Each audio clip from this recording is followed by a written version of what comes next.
Hi friends. 'NTR' అన్న glimpse ఎలా అనిపించింది ఫ్రెండ్స్? నాకైతే నెక్స్ట్ లెవెల్‌లో అనిపించింది ఫ్రెండ్స్.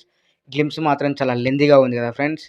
బట్ ఆ స్టోరీ సెటప్ చేయడం కోసం అంత లెంతీ గ్లింప్స్ వదిలారు ప్రశాంత్ నీల్ గారు. అయినా ఆ సినిమాలో ఉన్న హాఫ్ ఆఫ్ ది స్టోరీ మాత్రమే ఈ గ్లింప్స్‌లో చూపించారు ప్రశాంత్ నీల్ గారు. మీరు చూడండి గ్లింప్స్‌లో ఒక ప్లాంట్ కోసం గోల్డెన్ ట్రేడింగ్ కంపెనీకి అండ్ అఫ్ఘాన్ ట్రేడింగ్ కంపెనీకి యుద్ధం జరుగుతది. ఈ గ్లింప్స్‌లో ఓన్లీ అఫ్ఘాన్ ట్రేడింగ్ కంపెనీ విలన్స్‌ని మాత్రమే చూపించారు. మరి గోల్డెన్ ట్రేడింగ్ కంపెనీ విలన్స్ ఎక్కడ? అండ్ ఇండియాకి ఈ ట్రేడింగ్ కంపెనీస్‌కి సంబంధం ఏంటి? ఫస్ట్ ఇండియాతోనే స్టార్ట్ అవుద్ది గ్లింప్స్. ఈ సినిమాలో ఎన్టీఆర్ అన్న పేరు లూగర్ అంటే ఒక లొకేషన్, ప్రదేశము అని అర్థం. అండ్ ఈయన only Afghan trading assassination villain అనమాట. సో మరి గోల్డెన్ ట్రేడింగ్ కంపెనీ విలన్ కూడా ఉంటాడు. ఆయన కూడా ఎన్టీఆరే. ఆయన పేరు డ్రాగన్ అని నేను అనుకుంటున్నా. డెఫినెట్‌గా ఈ సినిమాలో ఎన్టీఆర్ అనేది డ్యూయల్ రోల్‌గా చూడబోతున్నాం. మొత్తానికైతే గట్టిగానే ప్లాన్ చేశారు ప్రశాంత్ నీల్ గారు. ఈ స్టోరీ చాలా చాలా పెద్ద స్టోరీ. 'కేజీఎఫ్' కంటే, 'సలార్' కంటే చాలా పెద్ద స్టోరీ. జస్ట్ ఫస్ట్ గ్లింప్స్‌లోనే ఇంత స్టోరీని రివీల్ చేశారంటే ఇంక సినిమాలో ఎంత మ్యాటర్ ఉంటది?